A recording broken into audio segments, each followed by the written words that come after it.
Welcome to Indiana Sports Beat Radio, presented by Endeavor Hospitality Group and Andy Moore Honda of Bloomington. Looks over the middle, second guesses, fires, throws. Does he make the catch in the end zone? Yes! Touchdown! Oladipo to win it. Another one! He got Another one! Another one! Huge hole. He's at the 30. He's going to go. 10, 5, touchdown. Jonathan Taylor. Galloway finds Rob Finnessy, who fires the three in. He hit it. Now, from the Golf Club at Eagle Point Studios, here's your host, Jim Coyle. Hello, everybody. Welcome aboard and happy Tuesday from Indiana Sports Speed Radio and the Golf Club at Eagle Point Studios. High atop the 16th tee box. Looking down on another nice-looking day. How about this weather, first of all? This is unbelievable. You know, we've had a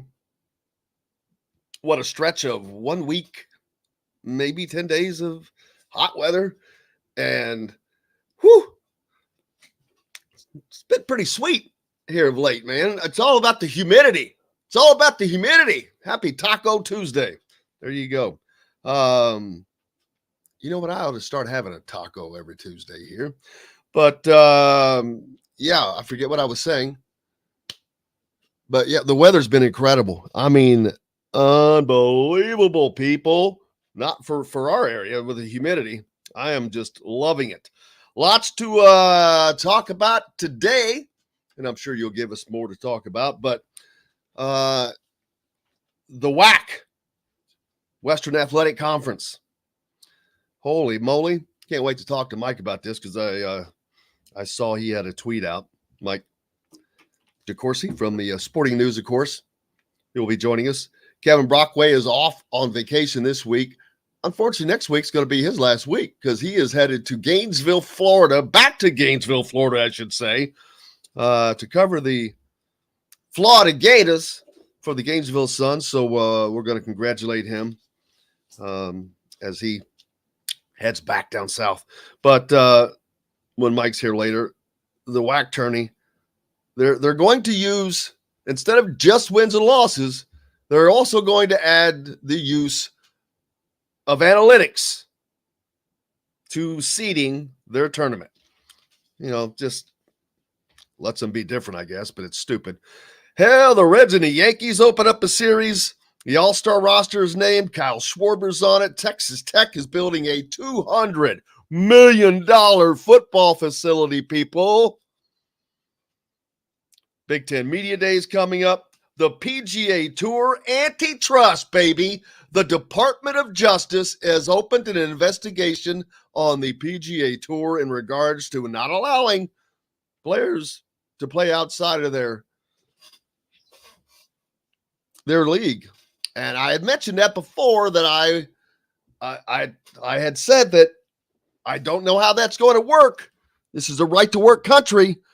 And that I gave you a story of, you know, I used to compete in pro rodeo, and there's a group that broke off in the last couple of years, and they started their own circuit. And the PRCA, which is like the NFL, Professional Rodeo Cowboys Association, did the same. They tried to do the same thing. Couldn't do it. Not allowed to do that. So it's not going to fly here either. I don't know how the PGA will get around it, but eventually I don't know that they're going to keep them out. And then I wonder, are the guys that took the big $200 million paydays, the $150 million paydays, if they could be standing there looking like the smartest people in the world, and I've already said this, because once that happens, there's no reason for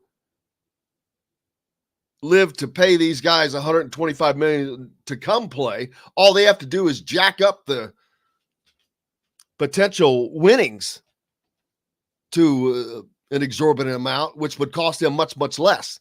And so that's what I see happening. We'll talk to Mike about that and a lot more, and you guys as well. How's it going? Larry hitting us up on the Andy Moore Honda hotline already. Forrest, Tim, Jesse, Bill, Pete, Mike. Pete says the PGA has won many cases against the DOG in the past. Yeah, that was a comment, as a matter of fact, from a PGA spokesman, that they went through this in 1994 and they expect the same outcome. But you know what? The NCAA went through things before too. And where are they now? Bum, bum, bum, bum. Hello, Steve.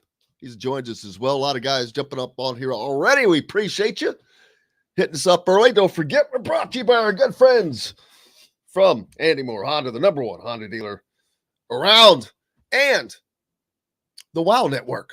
Our good friends from the WOW Club. Make sure you go there, sign up, and join. It is free, and they are a proud sponsor of Value Athletics.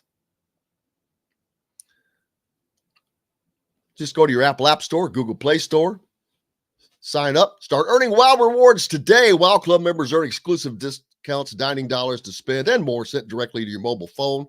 I've had it sent to mine. I was like, wow, half off a dinner entree. I'll take it.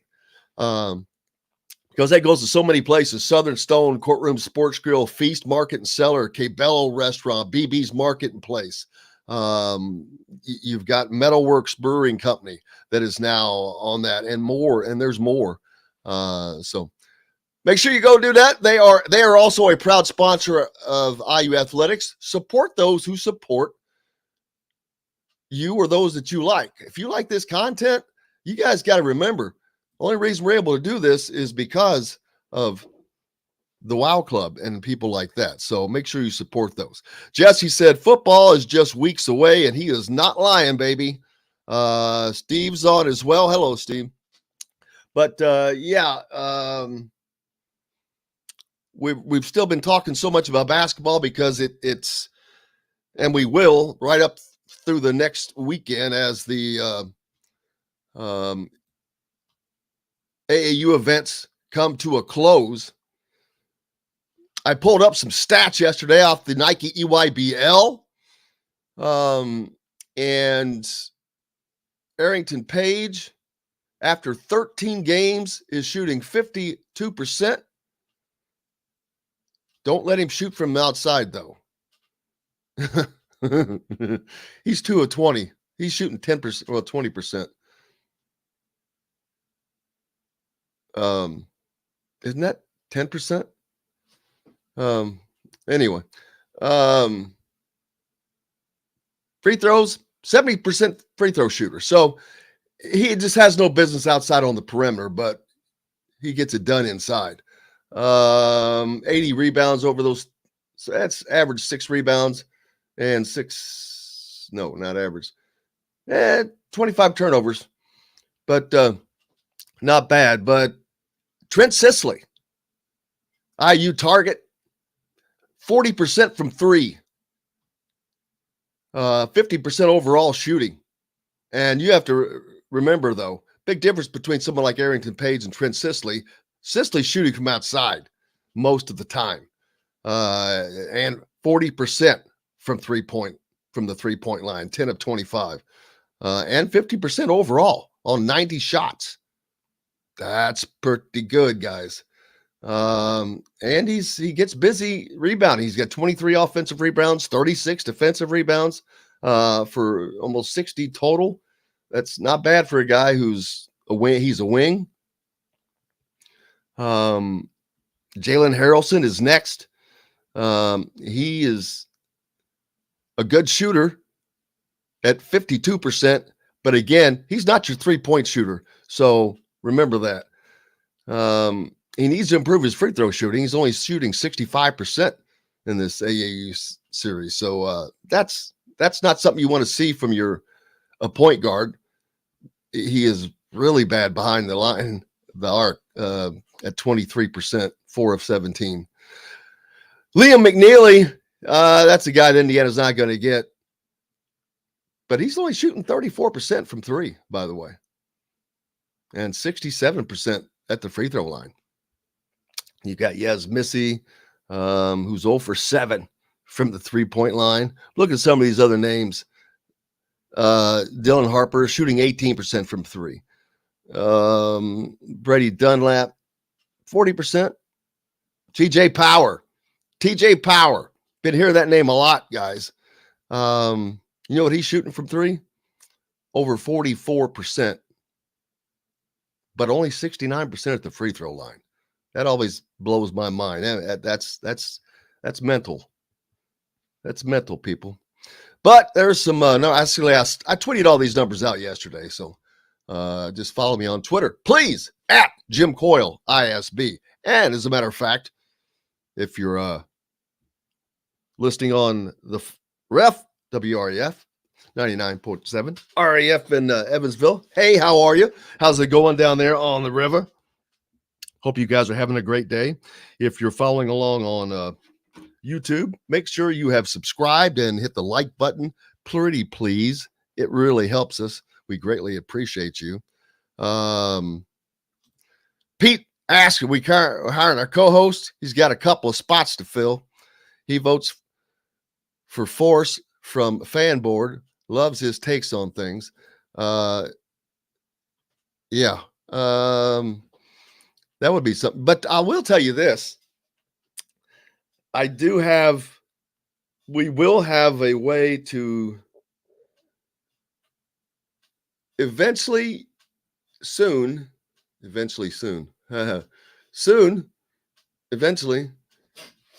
will be able to take some phone calls. But the thing is, the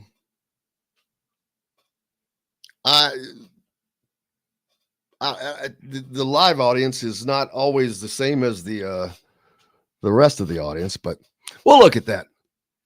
So,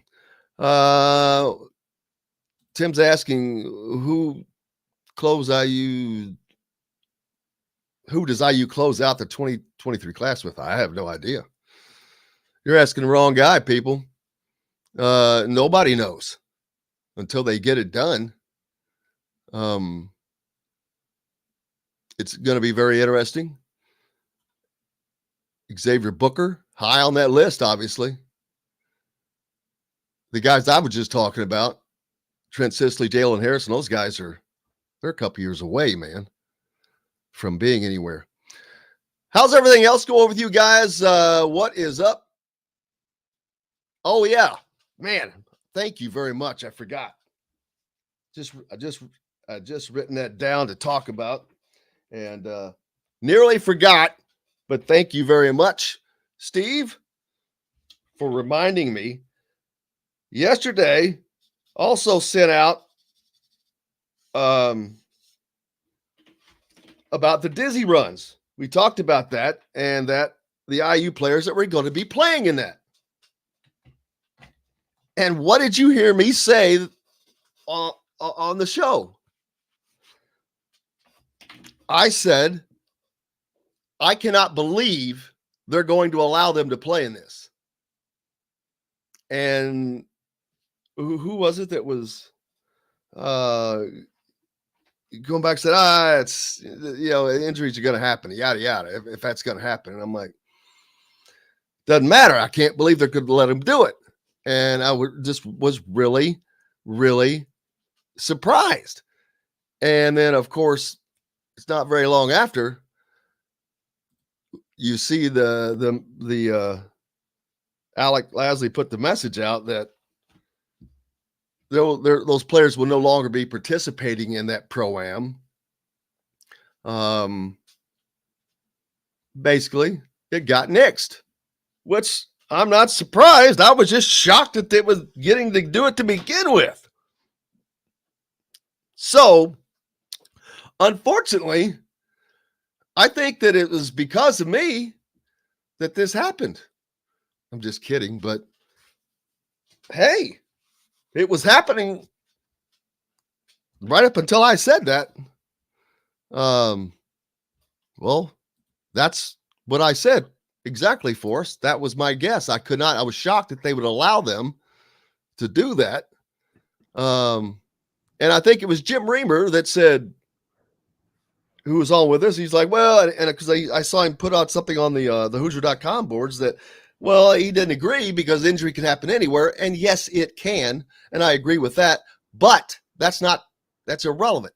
I just know how coaches are. They just don't do that stuff. And I'll use the example of the Davis kid who went to Seton Hall and they wouldn't allow to play in the Indiana All-Star game. Oh no, we got to get here. Can't play in that.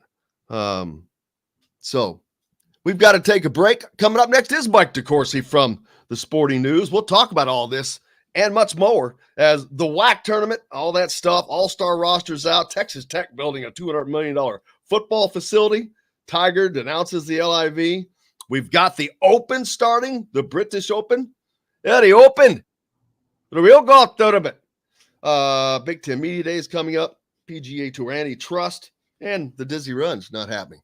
Lots and lots. And and yesterday it was announced the women's team will be playing North Carolina in the ACC Big Ten Challenge. And I sent out, it's going to be an ACC Big Ten double feature for the Hoosiers and Tar Heels. So, but we'll talk about that later. Mike DeCourcy from the Sporting News joins us next. We're back with that right after this.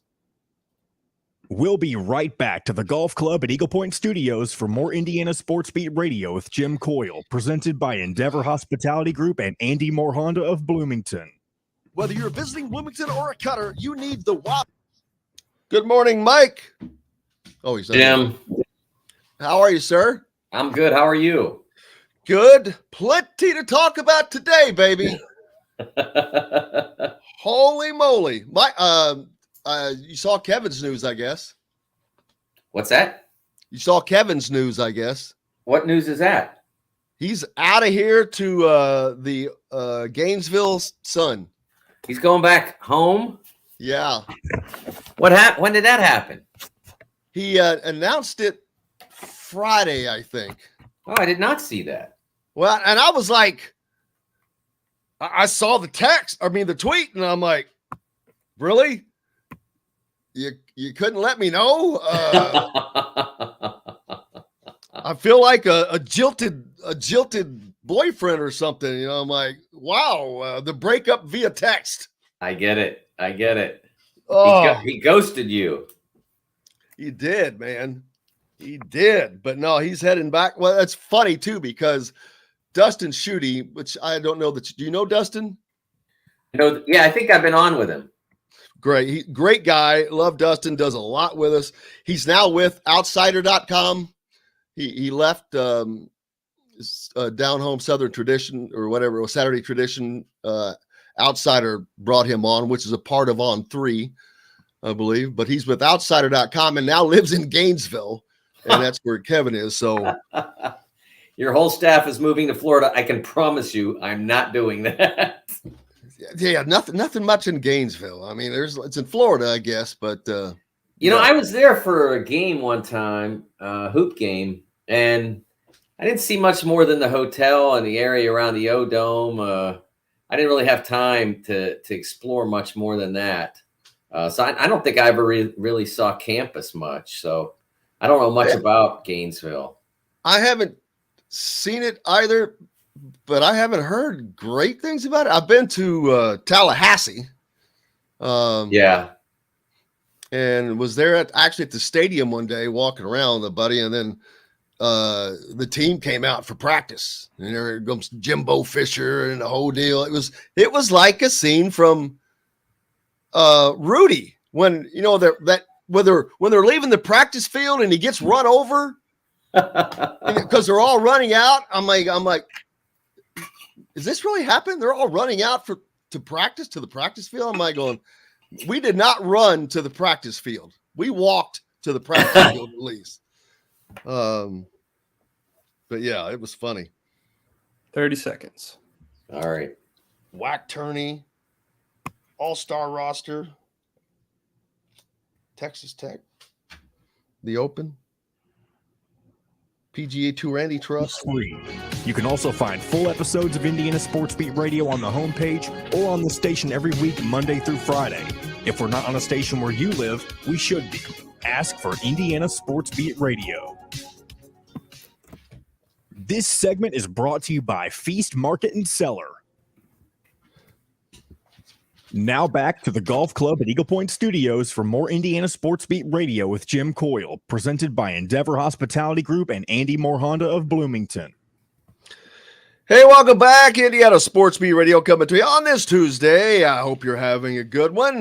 We are, because Mike DeCourcy is with us as always from the Sporting News. How are you, sir? I'm well, Jim. How are you? Good. The weather has been spectacular. I talked about this earlier. The humidity is allowing the nights to be just wonderful. But I'm going to have to move at the end of August, and I guarantee you it will be 100 degrees at midnight with 100% humidity. But can't complain about it right now. Lots to talk about, Mike. There is a menu today. I'm not sure if you saw the Dizzy runs where the IU players were playing and then now they're not playing. The PGA Tour antitrust, potential Department of Justice investigation. The Open is getting started, LIV stuff with that. Texas Tech, a $200 million football facility, the All-Star roster, Kyle Schwarber, and the WAC is going to start using analytics to help seed their basketball tournament, which is ridiculous. But I think, is this just some kind of way of sticking out of their name sticking out or something? Because to me, it's totally stupid. It's absurd, Jim. I wrote a column about it this morning that I just posted on Twitter. And what it tells me is that, some people out there are trying so hard to be different that, that they really lose sight of what this is all supposed to be about. And the first and foremost, it should be about your fans. Like, at what point do the fans ever matter anymore? And here's a league that has decided that instead of being able to look at your conference standings and determine who's in first and who's in second and who's in third, et cetera, pretty much a time-honored tradition in all of sports around the world. No. We need advanced analytics to try to figure out who really matters and who doesn't. I mean, come on. This is ridiculous. At some point, you have to take care of your fans. That they're the ones that are coming to games. They're the ones that are worried about whether you win or lose and such. And a few years ago, Conference USA decided that they were gonna trick everything up by basically re-scripting their last 3 weeks. The last 3 weeks of the season were held open. There was no schedule for them. This was in 2018-19. And so if you were in first to fifth, you played games against that grouping. If you were the next group, you played games in that grouping, and the bottom played the bottom for the last 3 weeks of the season. So if you were looking at your Louisiana Tech schedule in September of 2018, you didn't know who your team was going to play in late February and March. And here's what happened, okay? They went down, their champion got a lesser seed in that season than it did in the year before, there was no year after, but a lesser seed than it's gotten in either season since. So what point was that? And it's the same now. They just got done getting a 12 seed with New Mexico winning a share of the conference championship and then winning the automatic bid. And then New Mexico State did a really nice job, as they have in multiple recent tournaments, and beat UConn pretty much on the road. They had to go all the way across the country to do it. And then they played Arkansas to within an inch of its life. And then, of course, Arkansas wound up playing very well in the NCAA tournament. So they're doing fine the way they are, but they have to show that they're really trying hard. It's a preposterous conceit. Look, you want to encourage your teams to play tougher schedules, that's fine, whatever. But to completely twist your leagues around, your league standings around, is preposterous.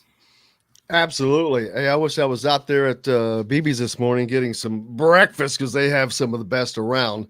But so not only is this not in the best interest of the student athletes or the fans, to me, it hurts their conference. And the last thing you need to be doing right now is hurting your conference, no matter where you are, because of all the uncertainty in going forward. And I think that they're making a mockery of it, and because it's one of the greatest. This tournament is just great the way it is. I'm not saying that it's perfect because there's been mistakes that have been shown, but this kind of stuff is ridiculous. When it's not like adding a shot clock or something, which would be great, but they are completely just doing something like a high school would do. Oh, I think high schools would be smarter than this. The thing about it that's really strange, Jim, and why they would go to such an extent to basically make a mockery of their own league standings, why they would do that for a completely neutral tournament. This isn't one where if you're the number one seed, you get to play at home or something like that. They take the whole show to Vegas and play there. So you're just talking about rearranging the teams on the bracket, but why would you confuse your fans and diminish the importance of your own conference championship? Like if you go through the WAC schedule and you have the best record at the end, there should be a consummate reward to that. It should say, okay, we get to start as the number one seed, but instead they're trying to outsmart that. And again, it for what value? Not so that the team that has the best net ranking, etc., gets a home game or two home games, or even like the Patriot League, you get the championship game on your home floor. No, it's all just numbers on a bracket. So why do that? It's not a massive change, but it's a significant inconvenience for those fans at New Mexico State, at Stephen F. Austin, and all the rest on how they appear in the league standings and how they appear on the bracket, and what does winning or losing mean in a conference game in the WAC. It's silly. It's not necessary. And most of all, I hope no one that's really serious about this game decides to copy this ridiculous conceit. They might as well just use the Sagarin ratings, baby. Well, I mean, they could use whatever they want. Once you go away from wins and losses and where you stand on, who's 14-4.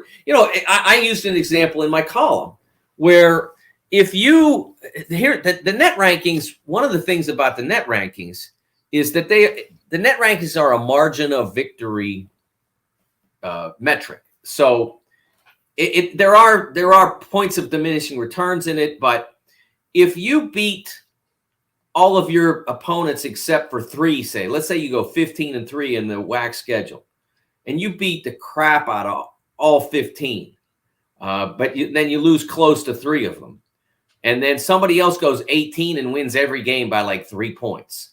It goes 18-0 and wins every game by 3 points. There's a chance you at 15-3 could be seated above the team that went undefeated in your conference. I mean, that's a mess. And again, it's a disservice to those fans who pay their money, who spend their time and energy in WAC gyms supporting their teams, who pick up a paper maybe or look at their Twitter handle that's all fed into WAC accounts and try to figure out what's going on. You won't really know what's going on until depending on how teams are situated in the net standings, you won't really have a good idea what's going on until you get to the end and your team is got the best net ranking or it doesn't. And what about the teams that played a horribly easy non-conference schedule, which will be included into this?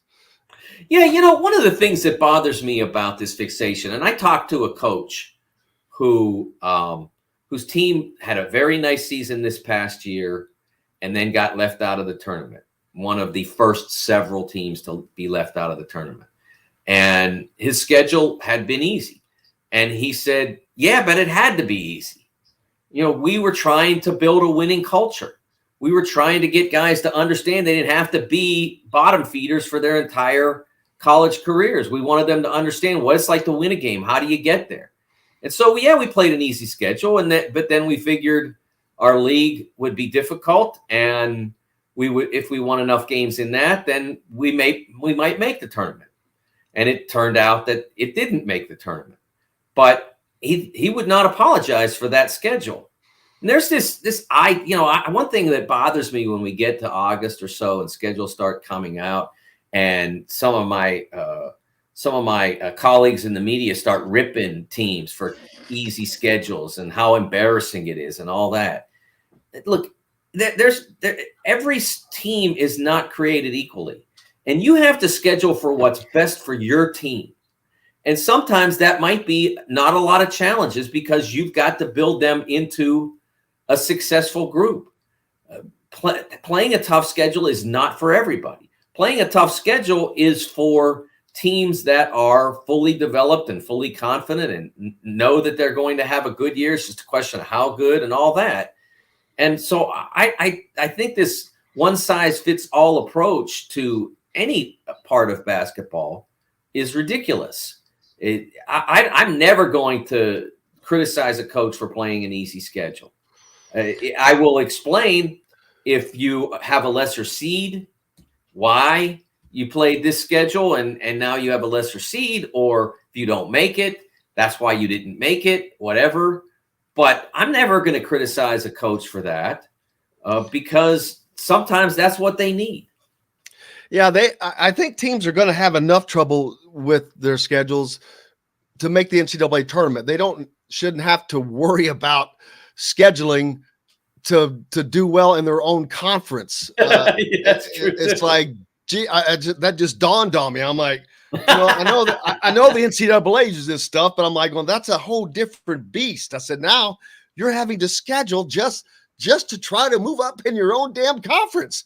That would be absolutely crazy. It's the opposite because it's most the Big Ten is, they're prepping in the non-conference. Of course, they have tough games, but there's a ton of easy games. Indiana's got a couple of 300 teams come this season, but they've got an unbelievably tough schedule. So it definitely balances itself out. I don't think that'll work, but it's getting to wax some attention, I guess, but I don't know that it's good attention. Well, I mean, there are some people out there, fresh approach, it's the same thing as, when, as I mentioned, Conference USA did their thing. Oh, it's a fresh approach. It's a new approach. And look, some people are going to say anything other than actual sports is great. Some people who cover sports don't really love sports that much. I happen to think that college basketball is a great game and doesn't really need to be completely detonated to be a better game. Are there tweaks that you can make? Yeah, maybe fewer charging calls. Okay, I'm good with that. But I don't think you have to redefine the meaning of wins and losses in order to make it a better sport. I just think that there are some things that are pretty much, pretty solidly developed. And I think the team that has more points than the other team, being the team that emerges victorious, is a pretty sound principle. We've got lots more coming up. The great Mike DeCourcy, senior writer for the Sporting News, is with us right now. And we'll be back to talk more here on Indiana Sports Beat Radio, brought to you by our good friends at BB's Market, located right in Southern College. But you can go to visit bbs.com. They have got the greatest selection of meats, sides, and anything else you could ever want. And I cannot wait. I should be doing the show there and eating. The food there is amazing. But maybe I'll have to do that next week. We're back with more Indiana Sports Beat Radio right after this.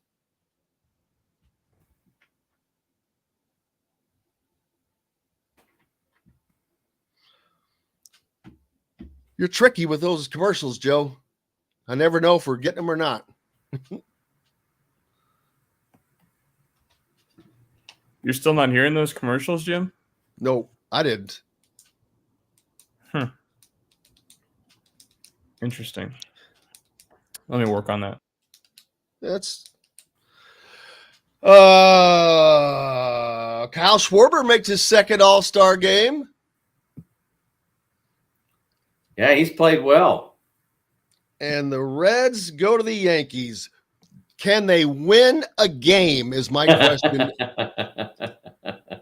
This reminds me of, and I just watched it again for the 3,000th time, Moneyball yesterday. The one second screenshot where they put up the $114 million payroll versus the $39 million payroll Oakland Athletics. That would probably be the Cincinnati Reds right now. I don't know what their payroll is, but and then it's trade season. Who they getting rid of? Luis Castillo. Oh yeah, jeez, that'd be nice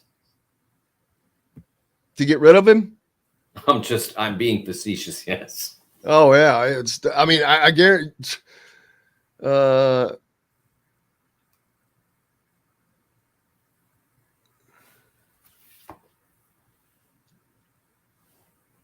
Man, this team was in the playoffs in 2020 and won 83 games in 2021.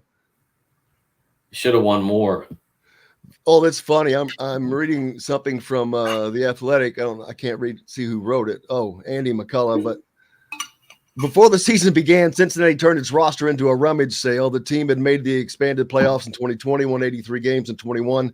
That level of winning, owner Bob Castellini decided, could not continue in 2022. Subsequent evacuation of veterans, including Tucker Barnhart, Wade Miley, Sonny. I mean, gee whiz. Miley was the one. When they let him go, Jim, that was it. I mean, that was a clear signal that it was a clear signal they had no intention of winning this year. He wasn't that expensive, and he'd been so reliable last year. And it was like, wait a second, you're basically giving away a left-handed pitcher who's winning? I mean, are you kidding me? Nobody does that. To the Cubs. I mean, to the Cubs. To a team that they're going to face all the time. Division. Yeah, exactly. Andy Moore Honda, now in Bloomington. This segment is brought to you by Remax Advanced Realty, Indy Home Pros team by Cheryl Sizemore. Now back to the Golf Club at Eagle Point Studios for more Indiana Sports Beat Radio with Jim Coyle, presented by Endeavor Hospitality Group and Andy Moore Honda of Bloomington. Welcome back, Indiana Sports Beat Radio here on this Tuesday. Mike DeCourcy, senior writer from the Sporting News, with me. Our Cincinnati Reds, man, we are both fans of the Reds, and they are heading to the Bronx. And the Reds may come out black and blue from the Bronx. That you can use that line, Mike. Yes, it is not a pretty sight, the Reds these days. Well, Absolutely. I'm wondering if they're going to win a game against New York. I mean, they've done okay here of late. They did I guess against Tampa Bay, but this is not Tampa Bay, baby. Yeah, absolutely. They did a nice job in that series, no question. And I don't know about you, but I happened to be watching on Friday night when they won in a balk-off. Have you ever seen that before? What? Are you kidding me? No, yeah, I didn't know you did not see that, but they had that term, but that is the funniest term I've ever heard. I will not take credit for it. It came on Twitter. It's not mine, but I'd never seen that before. I had never seen someone get balked to score the winning run in the game-winning run, game-ending run. I'd never seen that before. It was like I didn't even notice the movement that the pitcher had done. He just sort of like rolled his glove hand, and kind of like you do when you're warming up. Yeah, he just went like that, and I believe that was the movement that the umpire saw. I haven't read anything about it, but that's the only thing I saw. And they scored the winning run, so it was really something. I also see the ketchup bottles are coming down at Heinz Field, which First of all, I hate that because usually I just hate all stadium names because they're stupid. But Heinz Field was it flowed. It was okay. It made sense. It made perfect sense, and it sounded okay. Old American company. Old Pittsburgh company, too. Old Pittsburgh company. Perfect. And now, not only are they changing, how do you even say this new name, whatever it is? Acrisure. The only thing I don't like about it is changing field to stadium. I don't really like that. I would have liked Acrisure Field. Well, yeah, it sounds much better. Like here, like we've gone through Conseco, and what was the second one? Gainbridge. What was the second? Banker's Life, and then we had, and now we have Gainbridge, but it's always a field house. Nobody's ever changed it to arena, which is good. I would have liked to see Acrisure keep the field name rather than stadium, but other than that, it doesn't matter. Heinz, first of all, got a great deal on the original naming rights. The Steelers have done much better financially with this one. Look, the Steelers don't put the screws to their community for money. When they built Heinz Field around the same time that the Browns had Paul Brown Stadium built for them in Cincinnati. I mean, it cost Heinz Field cost like half as much. I mean, they didn't hammer out like every last dollar. How much did it cost to build Heinz Field? Do you have any idea? Something in the ballpark of 240, 250 million, something like that. Paul Brown Stadium cost over, I believe, 456 or 453, something like that. So they got everything you could want in that stadium. The Steelers didn't demand every last nickel. They later had a dispute with the region county, I think, about the planned installation of an extra bunch of seats. But that's just two people doing business, I think. And so I don't have a problem with them trying to maximize income on this at all. Like I said, I would like to seen it kept at field rather than stadium, but it's not that big a deal. The stadium needs some upgrades to stay, relevant. It's like I said, it's a pretty bare bones stadium by 21st century standards. So they could use some upgrades. I don't know whether they'll get them or not, or whether they'll demand them or not, but it'd be nice if they got them for the sake of the fans who are visiting the stadium. It'd be great if they got some upgrades, but I just don't have a problem with this. I know a lot of people in Pittsburgh or fans of the team are complaining, but I have no problem with this. Ramon Foster, who is a former Steelers guard who now does talk radio down in the Nashville area. And he also does some podcasts that are Pittsburgh based.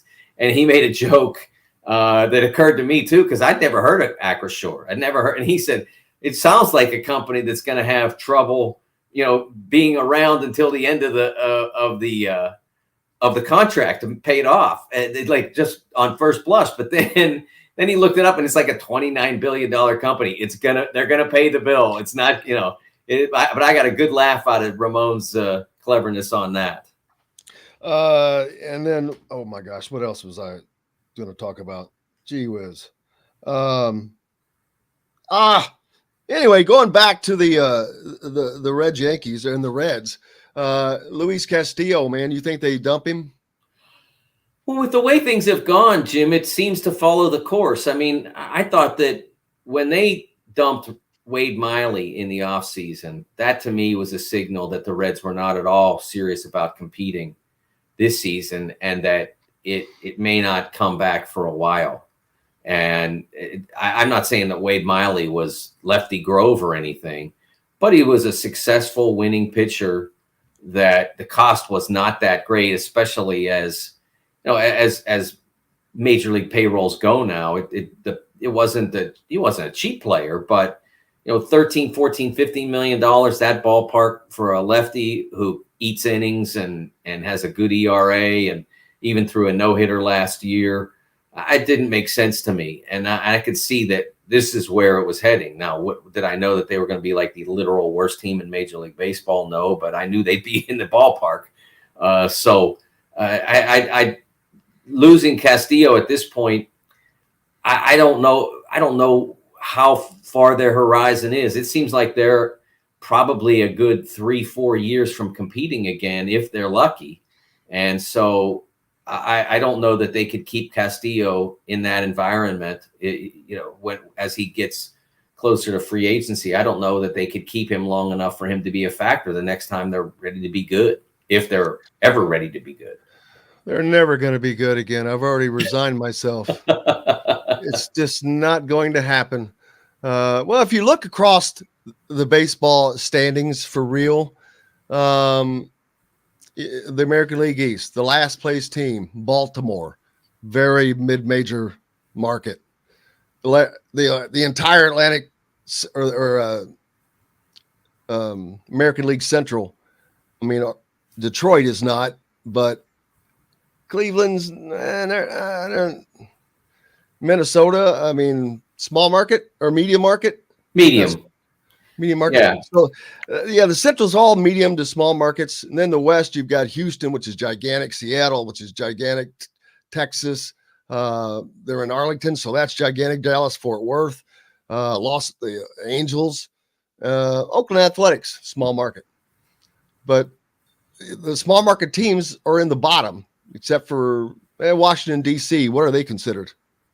That would be a large market, absolutely. I think they're around 5 or 6.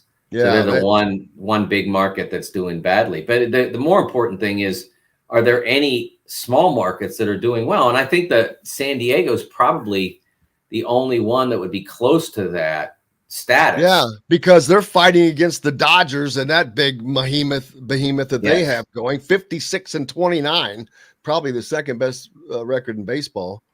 And the Brewers as well. That's the other team that's doing well from a small market. That's it. I mean, but part of that's because they're in a small market or division, so that helps them out. Minus, when the Cubs are playing like minus the Cubs.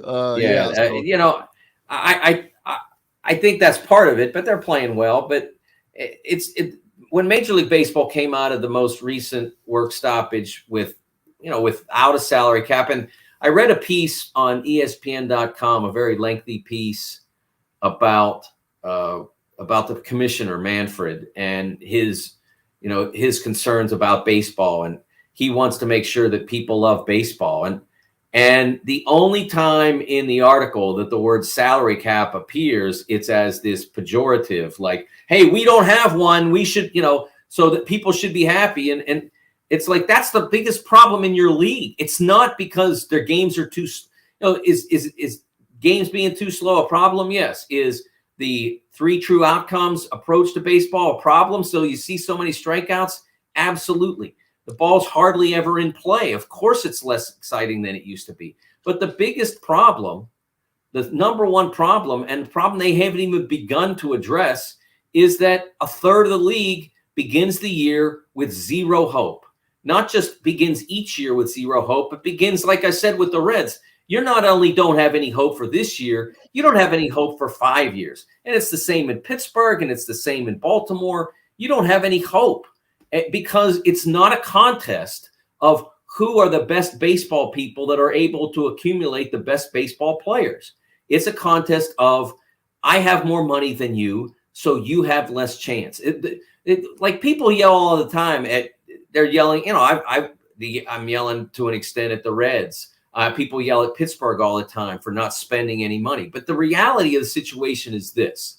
When there's a team in your league, like the Dodgers, you can like, if you really want to keep Garrett Cole back in the day, if you're the Pirates, it doesn't matter whether you want him, because whatever you can spend, they can spend more because they have 4 or 5 times your income from local broadcast. So like if I'm bidding for a home against Mark Cuban, okay, it's probably not going to ever happen. But if Mark Cuban and I both want the same house, he can always spend $10,000 more, $100,000 more, or whatever. and buy the house. I can't beat him. And that's the difference between the Pirates and the Dodgers. Maybe a little bit less proportional than that, but that's the problem. That the Pirates and the Reds literally can't outbid certain teams in the league if they want to keep a player. If those teams want that player, they're going to get him. Man, you should write a movie and name it Moneyball. I think we were in the break. I just watched it again for the 1,000th time. I think it was last night. And Johnny Damon, it started off with, boom, that's how it happened. They had a deal with him, and then Red Sox paid him more. Right. And that's what Moneyball is really all about, Jim.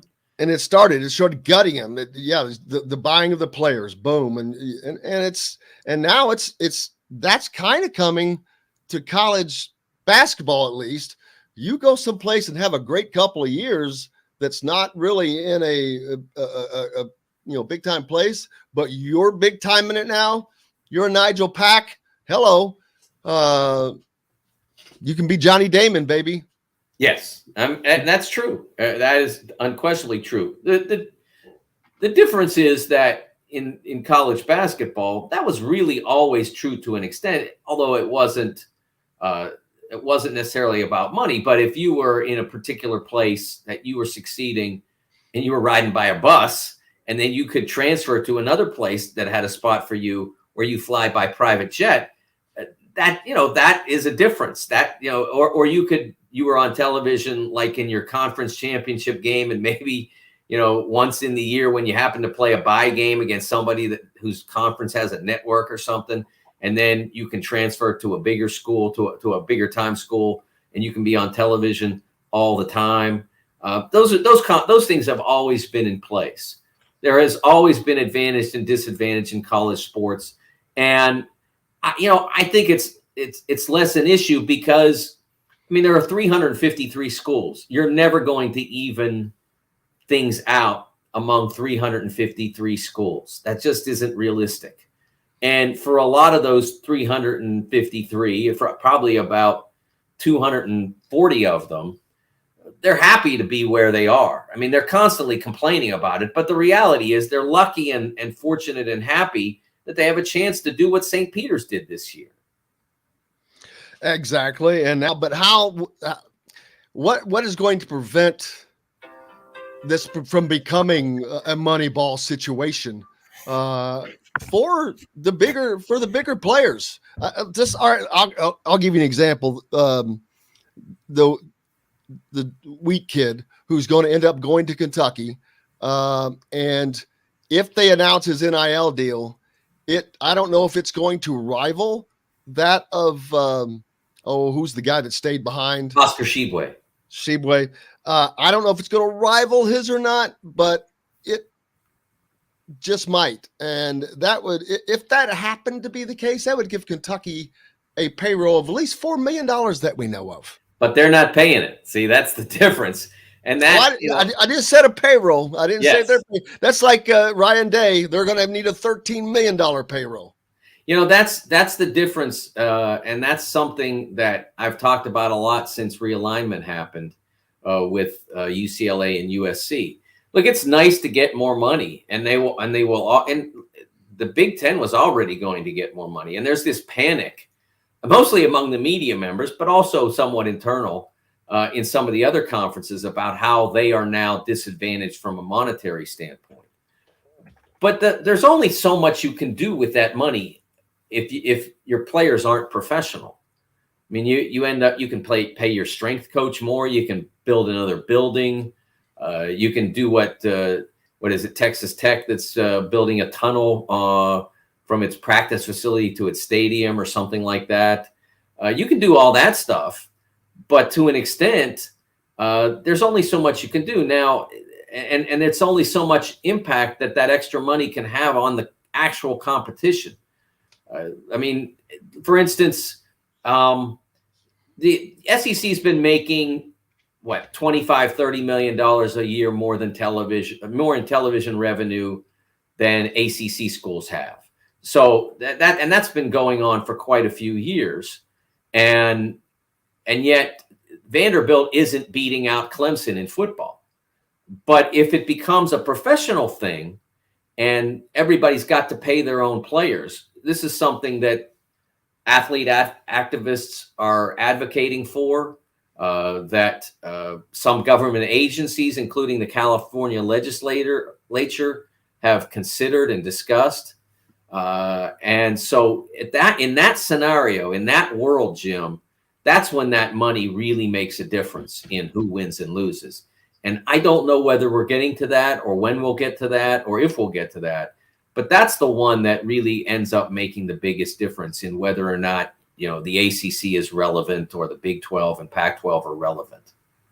Yeah, and I wonder, programs that had already put great resources into, say, football facilities, lots in the Big 10, Northwestern even, virtually everyone with the exception of Indiana, Rutgers.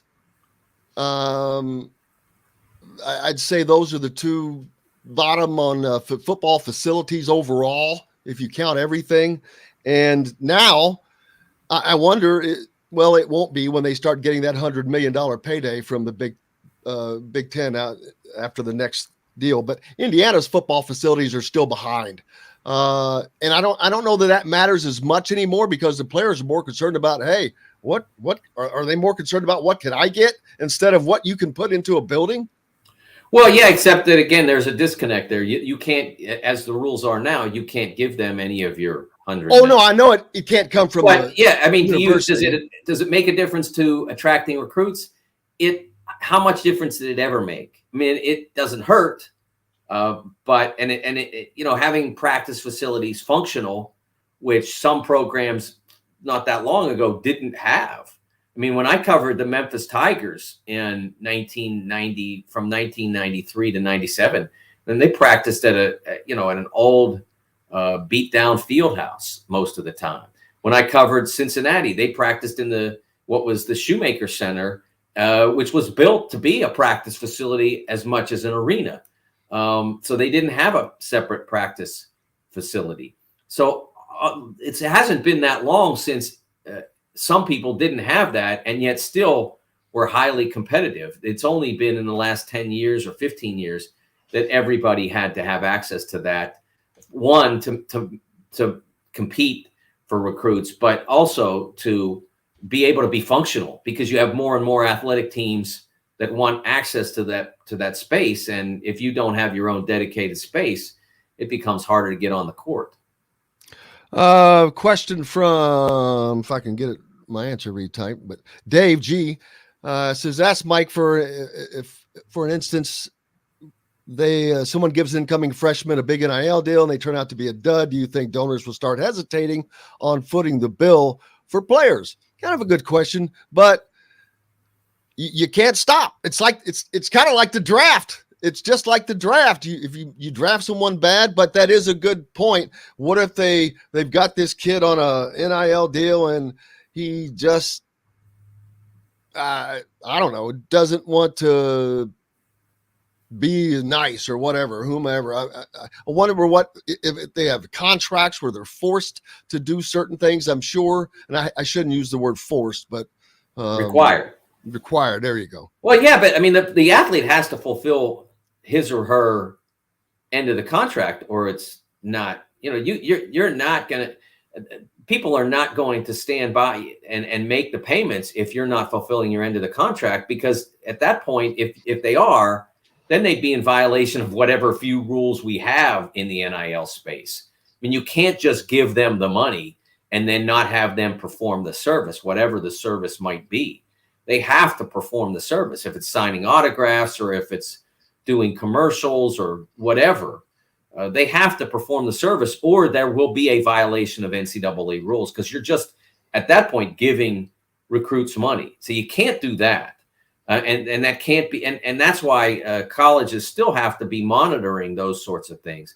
Is the service delivered? I think the question that implied was, if the athlete turns out to be, if he's a shooting guard that comes in and is expected to, a top 50 player or whatever, expected to develop into an all-league type player within the next, the first 2.5 years, and ends up averaging 3 or 4 points a game, will those who are funding those spots hesitate to do it again? Yeah, some will.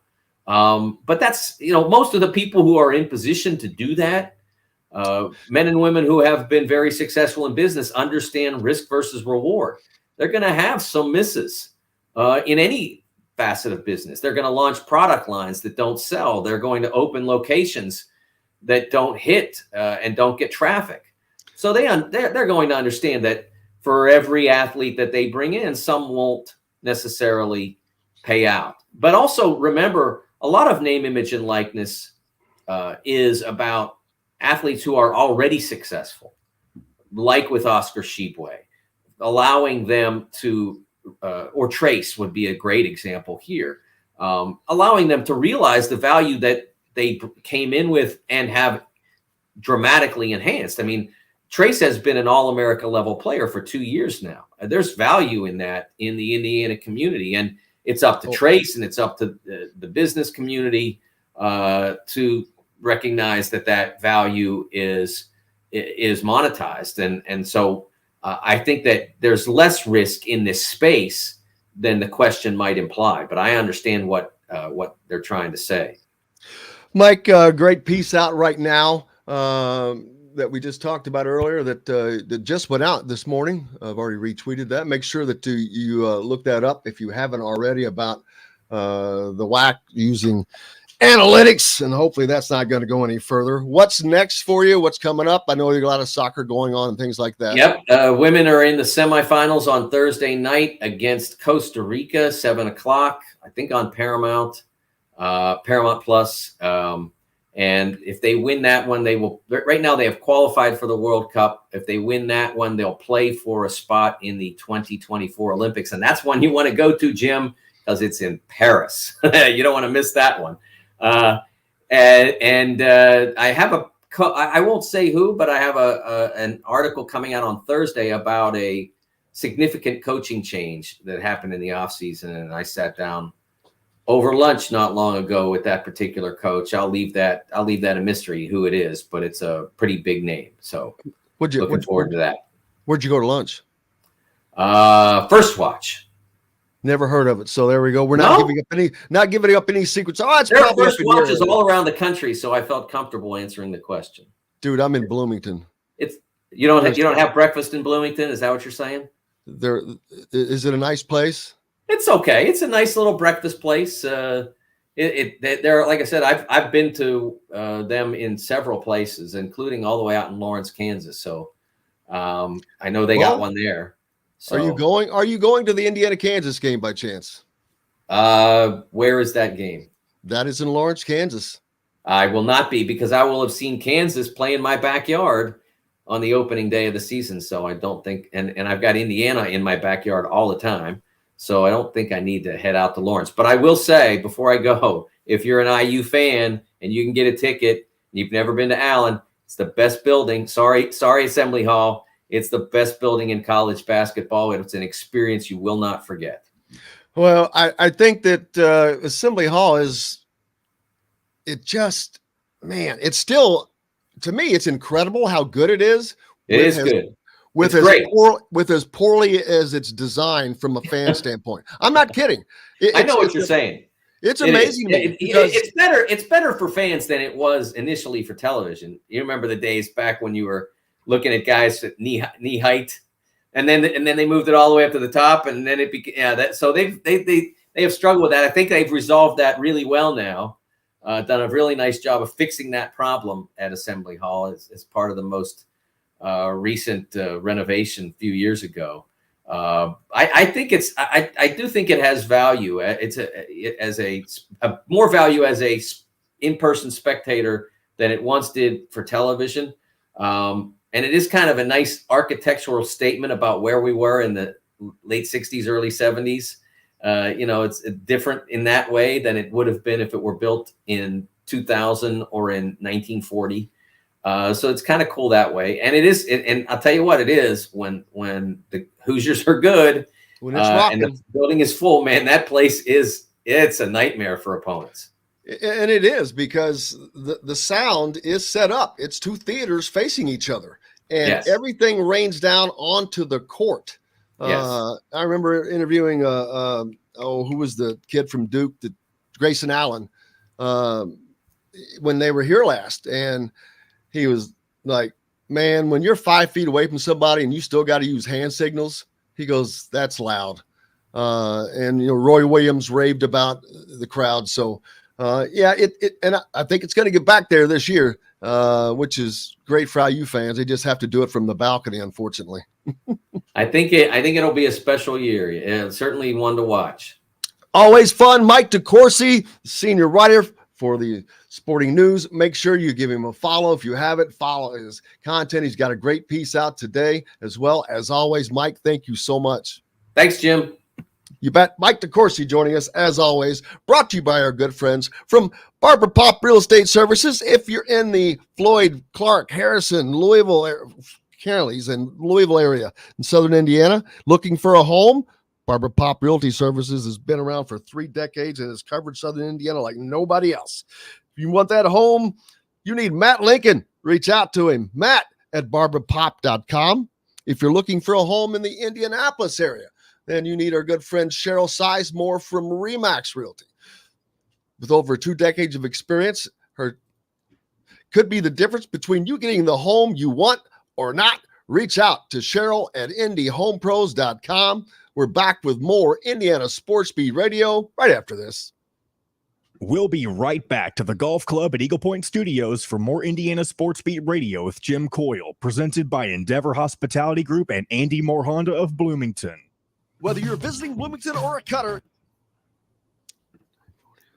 John needs to give you a list of the sponsor thing. It should be laid out for you. Yeah, I have it. Oh, okay. Because it seemed like it was the reason. Well, have you changed it since he sent it to me like over a week ago? No, I haven't, but I made one change just for a second. Yeah, did you put I think you did BBs when it was supposed to be Metalworks. Yeah, but that was because, did you see the comments? I guess I didn't. Mm-hmm. My bad. No, I'm just saying, go back and look at the comments. Okay. Up towards the front. Gotcha. Let's see.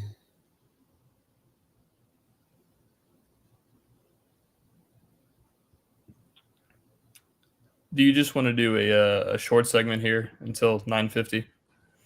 You see this? Look at the comment. Okay. Yep. I got it. Yes, because Chronic is on at 9:50, right? Yep. Yes. Yeah.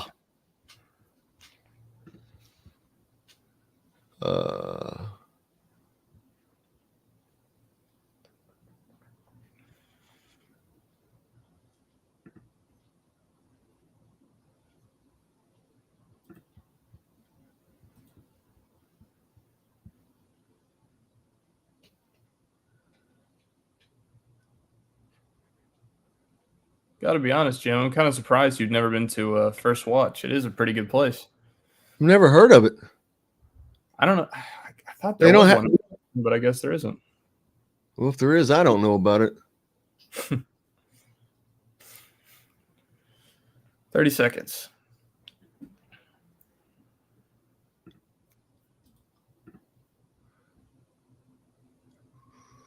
They have, I forget the name of it. These HRVs and pilots. See dealer for financing deals. Andy Moore Honda, Bloomington's #1 Honda dealer. Get more to your door with AndyMooreHonda.com. Come see us at the all-new Andy Moore Honda, now in Bloomington. This segment is brought to you by Reynolds Family Dentistry in Sellersburg. Now Now back to the Golf Club at Eagle Point Studios for more Indiana Sports Beat Radio with Jim Coyle, presented by Endeavor Hospitality Group and Andy Moore Honda of Bloomington. Welcome back, Indiana Sports Beat Radio, coming to you on this beautiful Tuesday. Looking nice out there, man. I'm gonna have to get outside and try to not sit at the desk till 6 o'clock again. Great time with Mike DeCourcy. So much to talk about. Holy cow. Still got more to talk about. Chronic Hoosier coming up in the next segment. Plenty more to talk about. I need to get the Open pulled up on my YouTube TV. I know it hasn't started yet. It starts Thursday. The Open. Tiger, full 18-hole practice round the other day. So he's getting around. Let's see. Getting back to the Andy Moore Honda hotline. Tim says he's for NIL, but why did they not make these NIL deals to a $100,000 limit? Guys, there's no limits. I mean, are you limited what you can earn at your job? Do you want a limit put on what you can earn at your job? They don't want limits either. They consider this a job. So it's I don't know how you're going to put limits on it. Then you're just back to the same old not having it and the cheating and all that stuff that's going on. At least it's up front, and I'd rather it would be up front. But like I said, Kentucky has Oscar Tshiebwe, who allegedly has a $2 million NIL deal. All right, not many schools can have any one player with a $2 million NIL deal. Kentucky has one. Let's see what Wagner gets, the number one recruit. It's going to be very interesting, but not at all surprising to me. So, Forrest said when he was in B-Town last week, he went past Cook Hall around 3:15 Saturday. CJ was walking out. Jalen Hutchifino and Malik were still inside working out. Freshman class is about hard work and winning. I believe that. I really do. CJ is he talked about having a dog. You don't have a clip from him, do you, John? I mean, Joe? Not quite yet. All righty. Brad says he remembers the above the rim view with a microphone behind the basket on ESPN a few years ago when North Carolina was Assembly Hall. It was incredible how loud it was. Yeah, that was the time Roy Williams. Well, they got their butts beat, but he said, wow. He said, man, what a crowd. He goes, I wish we could get a crowd like that at the Dean Dome for games other than Duke. So he really raved on the IU crowd. Like I said, interviewing and talking to Grayson Allen the last time Duke was here. And he said about you have to use hand signals out there. But Indiana needs that home court advantage. That's why they were always so. That's part of why they were always so good. They had great teams and great coaching before. But that home court advantage, it is big. I mean, from a fan point, I'm gonna be honest with you, it stinks. And hey, I've suffered with you. I was a student. I sat in that balcony. A, B.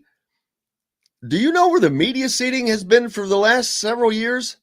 At the very top, row 46, 7, 8, whatever the last three rows are. That's where most of the media seating had been. They have a few down low, but then last year they've kind of redistributed us a little bit gratefully. We were so appreciative of that. So it was down in a corner last year. So that was much better. You can actually see the game. But so I'm grateful for that. I saw a post yesterday for IU basketball tickets. Get on the waiting list. So we've got to take a quick break. Coming up next, Chronic Hoosier. He didn't have to get on any waiting list. We're back with more, brought to you by our good friends from School Courier, a part of the Wild Network, right after this. We'll be right back to the Golf Club at Eagle Point Studios for more Indiana Sports Beat Radio with Jim Coyle, presented by Endeavor Hospitality Group and Andy Moore Honda of Bloomington. Andy Moore Honda is Bloomington's number.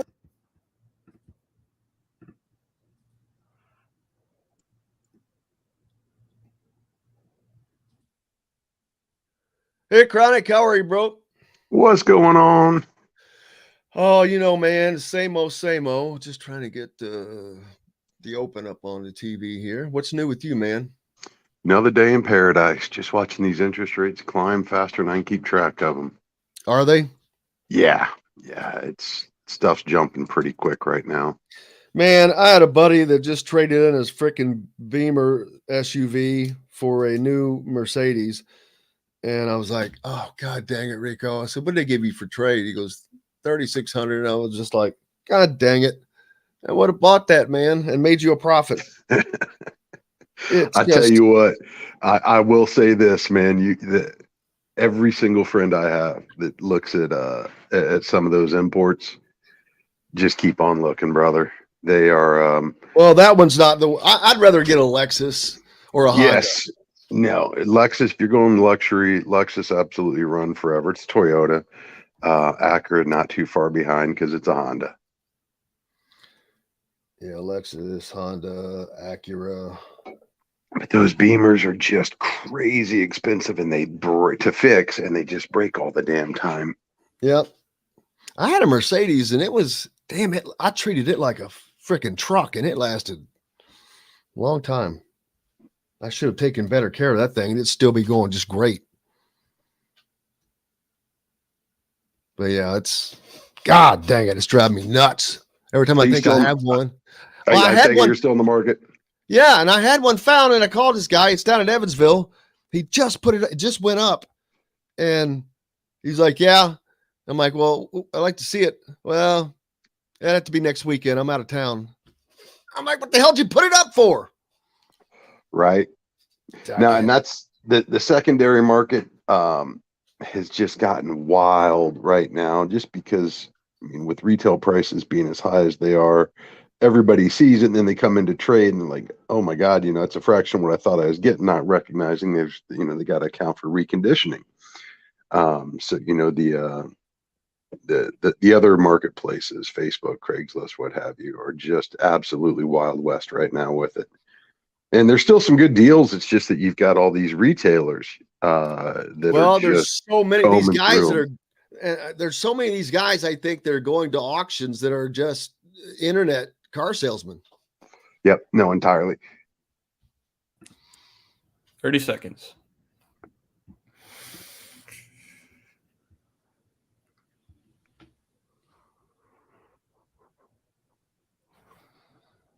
Shoot, Dave, that ain't nothing compared to Sheboy, bro. And it ain't nothing. Pros.com or 317-298-0961. Cheryl Sizemore from Remax Advanced Realty. Let Cheryl Sizemore get you in the home you want today. Cheryl at IndyHomePros.com. This segment is brought to you by Courtroom Sports Grill in Bedford. Now back to the Golf Club at Eagle Point Studios for more Indiana Sports Beat Radio with Jim Coyle, presented by Endeavor Hospitality Group and Andy Moore Honda of Bloomington. Welcome back. It is Tuesday, and it's a good-looking Tuesday at that. And speaking of good-looking, there's Chronic Hoosier joining us. How are you, sir? Doing well as always. Glad to be back. Absolutely. Appreciate you joining us. As always, brought to you by our good friends from Andy Moore Honda of Bloomington. Bloomington's #1 Honda dealer, of course. Lots to talk about, really, because, we've got AAU that's been going on, all the IU recruits. Indiana doing, I think a pretty good job recruiting. Brian Walsh, the young guy that just got moved up to coach. His name is on almost every recruit's lips. He's out there just doing. I feel sorry for a coach in that level, only because I know what they're probably going through as far as a lifestyle right now, Chronic? Yeah, it's you guys talk about the grind. This is the grind season. I mean, quite honestly, these guys are in gyms perpetually, be it their own or out recruiting. But during this part of the calendar, when you've got tournaments all over the country happening simultaneously, those guys are just absolutely racking up the frequent flyer miles, getting their hotel points and everything along the way. It's unrelenting. It's amazing when you see exactly how much ground these guys cover, how many contacts they're making on a daily basis. But at the end of the day, it's all about making those contacts. It's all about building, developing, nurturing relationships, and figuring out the best fit for the program and for the recruits and their families and everything. So it's in full swing right now, no doubt. We probably still a little bit away from seeing some of the fruits of these labors. But the one thing that is certainly heartening to see, just the level of talent that Indiana's in on, the connections that are publicly available, or at least known publicly right now. Indiana's absolutely doing the work and getting, maintaining a lot of interest in the program. And I've said it before, and I'll continue to say it till I'm blue in the face. This really is a critical year for as far as the program goes in terms of recruiting. Mike Woodson able to bring in a hell of a class this year. But the key, ask Tom Allen, ask any coach in the country, is you got to maintain that momentum.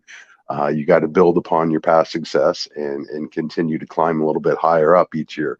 And it starts with talent. Obviously you got to develop it when it gets on campus. You got to find cohesiveness among the locker room. But at the end of the day, man, it's a game of talent, and Indiana seems to be in the mix for quite a bit of it right now. So look forward to getting some of these guys on campus, seeing them out and about, and seeing what fits seem to make the most sense for these guys as the commitments start to come. Yeah, and there's no point. I'm not predicting who's next to commit and all that stuff, because that's crazy and silly to try to guess that stuff. But like you said, Indiana, they're in just great position. I no matter what, they're going to come out, I think, in a great position after following the class they had last year. I think they're going to get yet another solid class. And then, the class after that is going to be a special class. And I hate putting the cart before the horse, because that I don't do that, but I'm just looking down the talent in the state that we have right now, these AAU circuits that we're following. These guys like Trent Sisley, who was just a freshman last year, and Jalen Harrison was just a freshman last year. And I go watch these guys, and they look like they just finished their freshman year in college. It's mind-boggling, but Indiana is. It's weird, and I don't mean I hate doing this kind of stuff, but man, I think Mike Woodson is going to have County Indiana at that talent that Bob Knight was in those 70s and at that era, and that's high praise. And I'm not saying he's got the next Scott May and Quinn Buckner and all that stuff, but that constant churn of talent, I think that's what's coming, Chronic. There are several axioms that are certainly in play here, one of which is success breeds success and talent attracts talent. And, listening to the freshmen who were just made available to the media for the first time last week since they arrived on campus, listening to some of their insights, some of their observations after their first month or so on campus. One thing that stands out, aside from just how mature those guys seemed in their talk, was just how openly they are embracing the competition. And we've said that several times in the past before. When you raise the talent level on your roster from top to bottom, you're raising your competitiveness. And when you find guys that are bought into that competition, that aren't afraid to come into a situation where nothing's been promised, nothing is given up front, you have to come in and you have to earn it. And the way that just brings everybody's levels up, that's a powerful thing. That's an absolutely powerful thing. So when you do that, Now that you've raised that level, the next class that comes in to visit, they see that higher level of competition. And that's going to turn some off, that's going to attract some. But that's really the critical element in the recruiting, is finding the right pieces to fit your particular program, the particular positions you're looking to fill. So when these guys come in campus on their visits, and they get to do a little bit of run in an open gym setup, it really shows them what to expect when they get on there. And those guys that see that high level of competition that they believe is going to be able to compete at the highest levels, that's going to be able to compete for conference championships, it's going to be able to compete in the NCAA tournament, that's going to be highly attractive to some of these guys. And that's exactly what you want to see. I mean, quite honestly, and that's how you build the program. And it's certainly not been a ground up. But Mike Woodson has been able to cover a lot of ground in a really, really short period of time, as far as how he's building the roster, the talent he's been able to amass. And I think you have to go back to that very first meeting on campus with his current roster, and the way he was able to form those connections, keeping Trace Jackson Davis on campus, convincing Race Thompson that it was worth his while to come back for another year, and all the way on down the line. He really laid a foundation as far as talent, as far as commitment to the competition, that will continue hopefully to pay dividends for years to come. All that said, though, it can be such a fleeting thing if you're not careful, and it becomes more difficult for a new coach the longer you go in. When the expectation doesn't necessarily match up with the reality of it. So I think you put a strong emphasis on those early efforts in order to establish that baseline, that foundation, that the program is going to build upon. But right now, it certainly seems all signs point to exactly the direction you want to see the program heading. And on a personal level, when you see guys like Gabe Cups throwing the oops to Bronny, or working out with Braun, it just, at least personally, again, it makes me pretty giddy for the future of Indiana basketball. Well, it does, because that's something that Indiana has not had for years, and that's what I call star power. You don't see stars, or which I know that it's Bloomington, not a big city, but you still don't see these big time non-IU people showing up. And to see those guys, an Indiana player interacting with someone of that caliber, a superstar like that, that gives that next recruit or the 2 years down the road, like, dude from IU's playing with LeBron, man. So yeah, they see that, and that carries over because they know that those are the opportunities that they can get by going to a school like Indiana. I mean, Indiana is not the only place, obviously. Kentucky, Duke, Kansas, those places are the same, but Indiana is one of those places, and it has to be there, though, be back there, which it is headed. And that's going to be fun, because college basketball is just fun when Kansas, Kentucky, Duke, Indiana, those teams are all good. Man, people want to see that. And I can't wait. I'm excited. I mean, that game at the Fog this year, that's going to be an absolute pandemonium meltdown place. And I cannot wait. No, and I think it's, when you look at the totality of it, as far as bringing the program back to the elite echelon of college basketball teams, there's an aura around certain programs, and Indiana has certainly faded over the years. Part of it, there just hasn't been a lot of consistency, a lot of stability in the program, even when it's achieved its highs. You think about the Big Ten championship teams of late, the 16, the 13 team. The ability to sustain that once you've flown at that elevation, once you've reached those levels of success, just how difficult it is to maintain that. You look at from a recruiting standpoint, when Tom Crean brought in Juwan Morgan, Thomas Bryant, OG, arguably one of the greatest recruiting classes in the modern era of Indiana basketball. Look what followed that. It's one thing to be able to attract NBA caliber talent, but recognizing it's it's only going to be here for a finite amount of time. And the greater the talent, the shorter the time usually. So to be able to bring in a class like they have this year, you cannot repeat some of those mistakes of the past and then turn around and have duds, classes that just don't deliver in the following years. So, this is one of those things where if history is a guide, there's guarded optimism, at least on my part. You love to see it, but you've got to continue to maintain that level. Because in this day and age, with players being able to transfer with, we've always previously just looked at the NBA opportunities. Well, now these guys can go play anywhere in the country. They can go, they can go to Europe. They have so many more options available to them.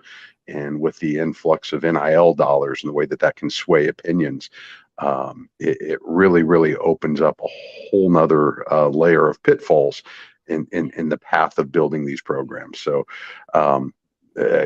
it's just going to be a heightened importance on building those relationships, maintaining them throughout the life cycle of the player's development, from the recruit to the signee to the freshman and so on, because every year you're basically having to re-recruit your own team on top of your inbound players, your future classes. So it's something we've never seen before.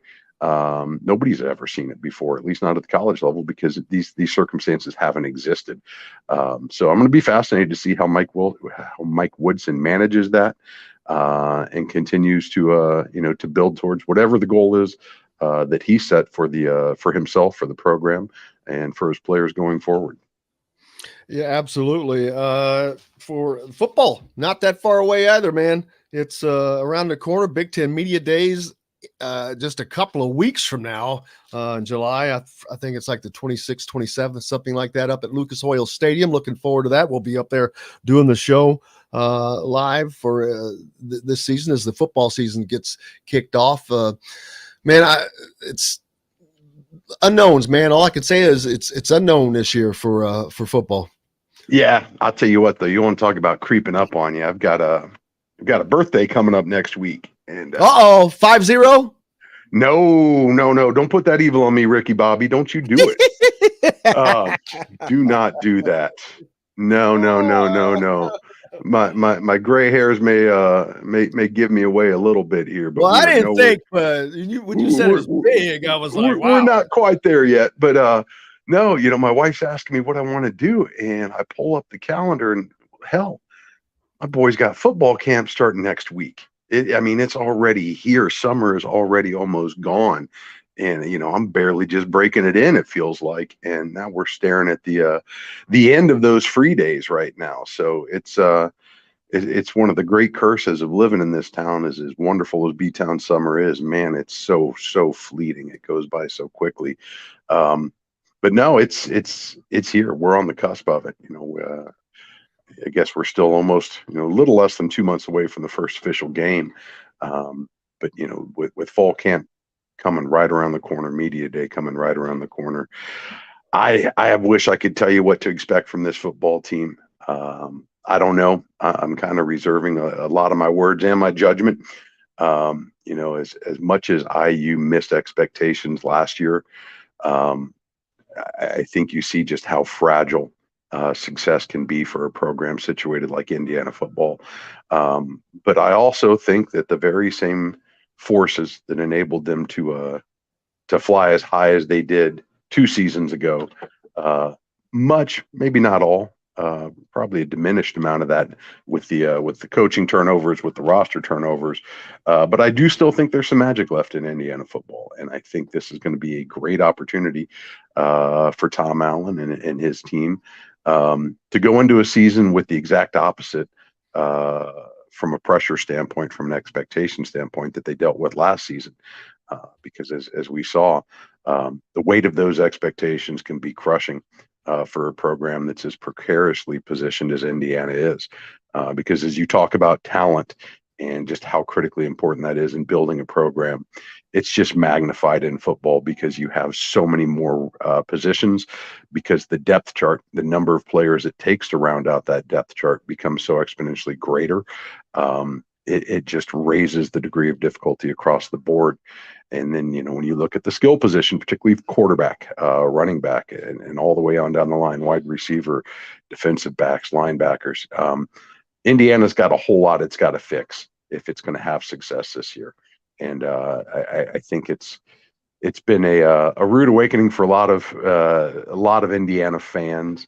And I don't mean to throw a blanket over all the fans, because there's a lot of them. I think the majority of them are probably like me, who have spent a long time watching the program and know exactly how precarious the path to success in the Big Ten, particularly the Big Ten East, is for smaller teams like Indiana.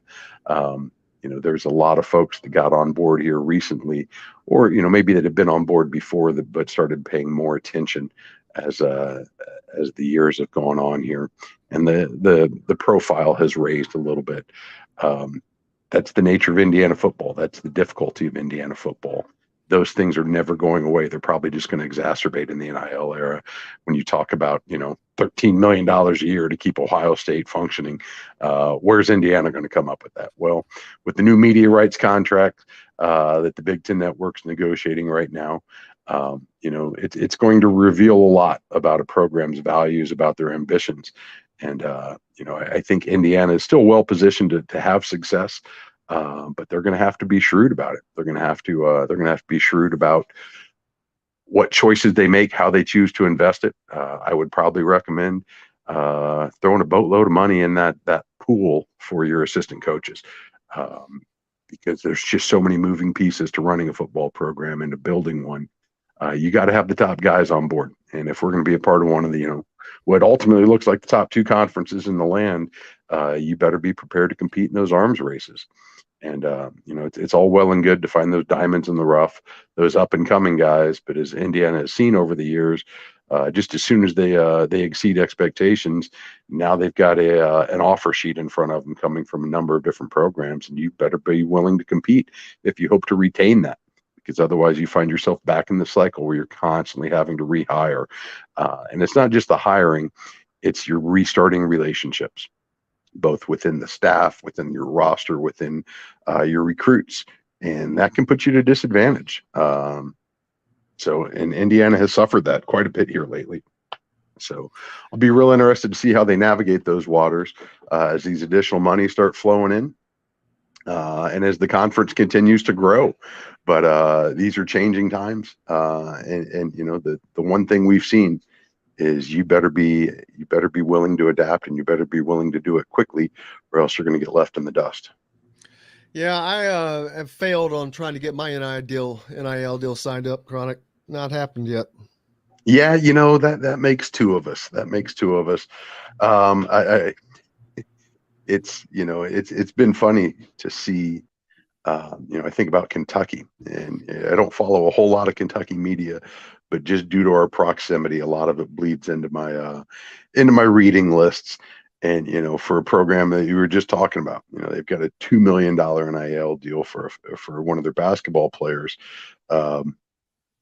Listen to the Kentucky fans bemoaning their program's efforts as it relates to football and NIL, and the parallels that can be drawn between Indiana and Kentucky on those fronts. And it's absolutely fascinating to me, because as much as these fan bases such as ours just desperately pine for a consistently competitive team in these conferences, this is where the rubber meets the road, and you're going to have to put your money where your mouth is. And for a team that's situated like Indiana, that has the limited capacity for revenue generation compared to schools like Michigan, Ohio State, Penn State. It's going to be really interesting to see how that plays out, how the new BTN money kind of levels that playing field, but also maybe expand some of those gaps between the haves and the have-nots. Absolutely. Chronic Hoosier, I look forward to it each and every week, man. I hope you have a great rest of your week. It looks like it's going to be an absolute gorgeous one. Yeah, we're going to soak up every drop of it while we got it. Appreciate you, brother. Have a great rest of your day. Hey, thanks for having me. Take care. Chronic Hoosier here on Indiana Sports Beat Radio, brought to you by our good friends from Metalworks Brewing Company, all part of the WOW Club. WOW Metalworks Brewery, currently located right off of the square in Bloomington. If you know where the old Grazi location is, currently Cabello on the northeast corner there on the side. That street, I think, what is that, 6th Street? So yeah, that's 6th Street. So right down there, just off the square. Stop in and tell them hi. They're also going to be putting a brewery out in a different location as well soon. So looking forward to that. So cannot wait. Also part of the WOW Club, so make sure you go there and get signed up for that. Support those who support you. The WOW Club, a big-time sponsor of IU Athletics and of Indiana Sports Beat. If you like the content that we bring you, understand that we're only able to do that because of our sponsors. So please support those who support you. Back with more Indiana Sports Beat Radio right after this. We'll be right back to the Golf Club at Eagle Point Studios for more Indiana Sports Beat Radio with Jim Coyle, presented by Endeavor Hospitality Group and Andy Moore Honda of Bloomington. Whether you're visiting Bloomington or a cutter, you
$30 seconds.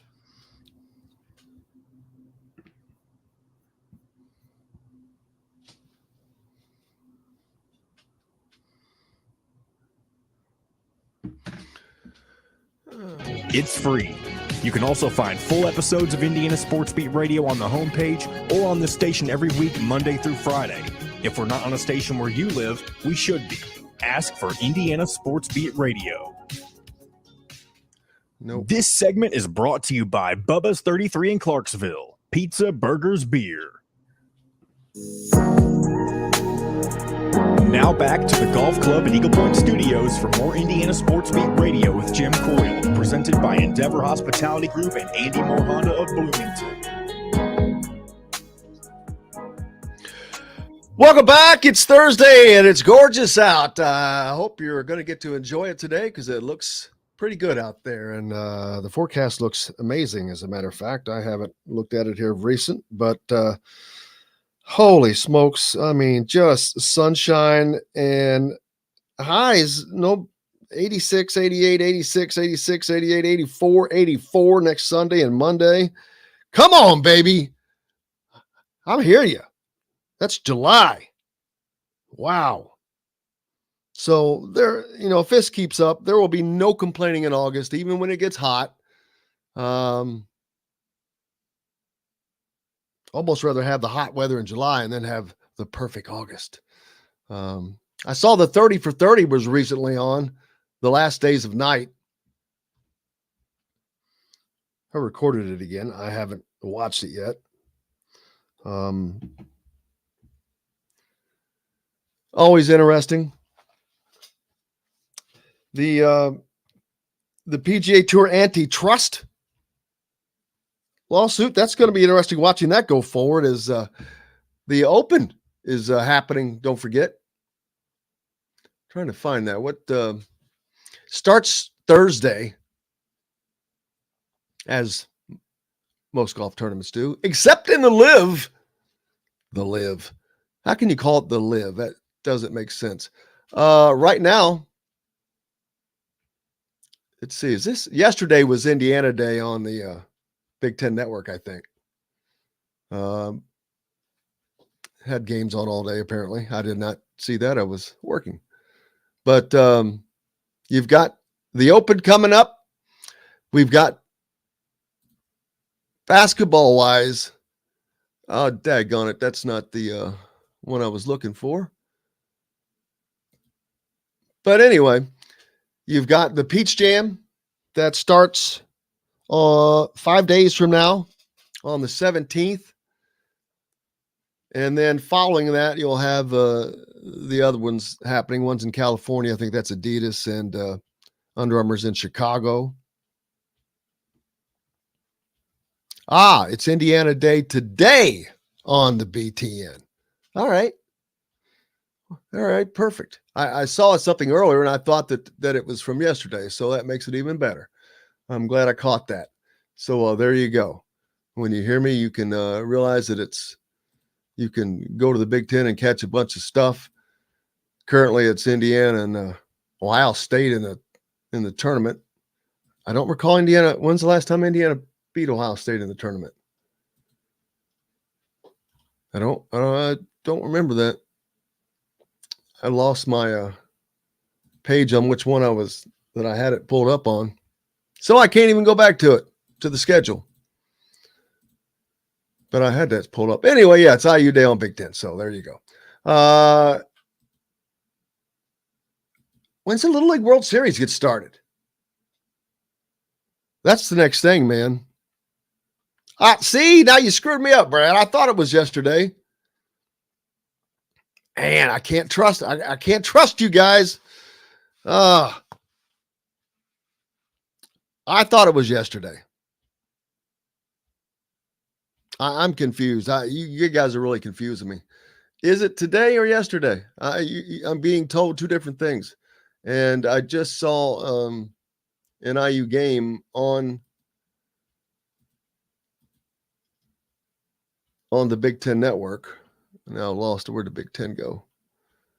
Yeah, it's the Big Ten tournament in Indiana. Oh, this is the women. That's why. And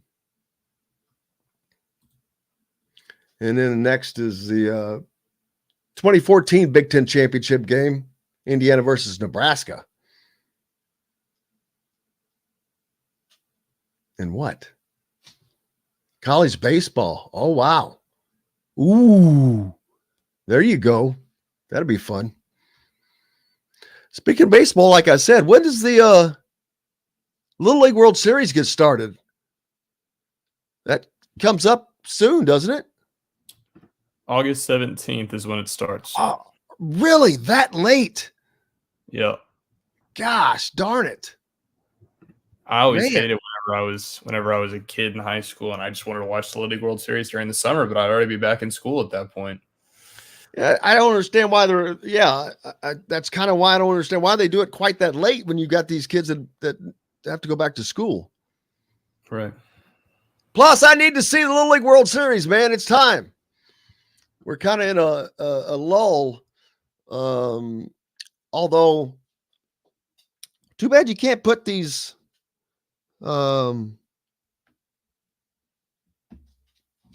dizzy run games up on something. Speaking of dizzy runs, Kyle Guy gonna be with us next Monday as they prepare for week 2 of his series, that his Pro-Am, the Dizzy Runs Pro-Am, that starts tonight up at Finch Creek. And then, of course, all the IU players that were expected to play in that are not playing, as you know. I hope I'm not to blame for that. As you know, yesterday I was just in disbelief that they were going to be allowed to play in that thing. I was like, you got to be kidding me. And it wasn't very long after that. You know that they're listening. They listened to the show. And I think they agreed and said, you know what? He's right. We're not going to let him play. Sorry. Big Ten football media days, like I said, coming up in just a little bit. Let's see. What else did I miss today? We talked about the WAC tourney, the Reds and the Yankees come up. That's going to stink. What are the Cardinals doing? The Cardinals, why are the Cardinals, man? They're trailing Milwaukee, all you Cardinal fans. Where did they go? There we go. Here we go. Cardinals, 2.5 games back. They've lost 7 out of their last 10 games. That's a problem. Hell, Cincinnati's 6-4 over the last 10. That's bad. 3-7. That's not going to help you get into any playoffs. But the Brewers, they've tried to help. They've gone only 4-6 in their last 10. So the Cardinals only lose a game over the last 10. But man, you gotta start picking it up. How many games have they played? 50, 87. So just over the halfway point. Brad says the Cardinals cannot score runs. August 17th is a good day. Well, that's not here yet for us, even though it's your birthday. Remind us then.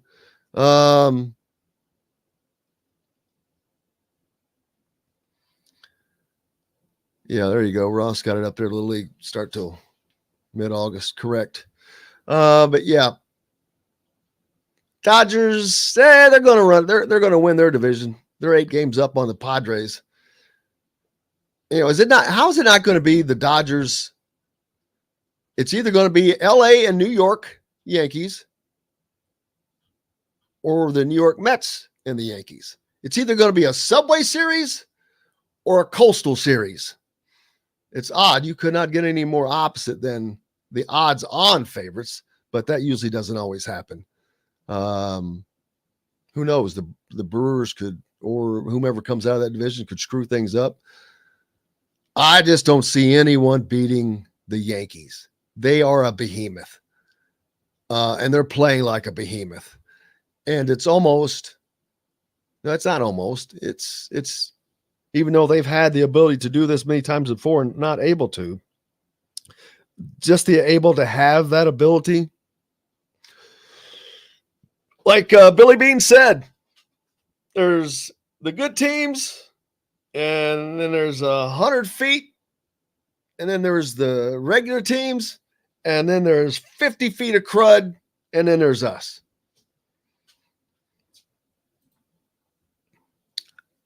Yeah, I don't know how it's as fun. NASCAR has become as competitive as any major sport in the world, I think. We just have a little bit of time left, so I guess I can't run down that topic. But the new car, the next gen car with the composite bodies, everyone running the same stuff, has produced 13 different winners. But that race at Atlanta this past weekend was incredible because they had recently changed the configuration. Put the banking in. It's 1.5 miles, so it kind of turns it into I don't want to call it a mini super speedway, but it was fun as heck to watch. And I know our good friend Caleb Nost is buddies with Chase Elliott. So maybe we'll work on getting him on the show one day. We'll ring the bell at the pool hall. Hey, man, that's just going about I cannot thank Mike DeCourcy enough, as always, from the Sporting News, senior writer there. Make sure you give him a follow if you haven't already, and subscribe to the Sporting News. He puts out incredible content as well as all of them. Big thanks to Chronic Hoosier, of course. What is tomorrow? Tomorrow is Wednesday. That means our old buddy Bob Kravitz is going to be on with us, as well as Kyle Nedenrip from the Indy Star and the Hall of Famer, Rick Bozich, U.S. Basketball Writers Association Hall of Famer. Rick Bozich will join us as well. So looking forward to that. Big thanks to Joe, the producer, JTP squared or 2. Which one do you prefer, squared or 2? I mean, honestly, I'm good with either. Squared kind of sounds a little, more high tech, futuristic, I guess. But oh, really? Okay, I thought it was going to sound wasn't going to like that, and that was the one I was going to take. Ha! So, but all right, JTP squared on with us this entire week, and thanks to him for doing an outstanding job. Appreciate you. We'll be back tomorrow to do it all again, man. I cannot wait. Make sure you go out and support our sponsors. Until tomorrow, I'm Jim Coyle. I will see you on the radio.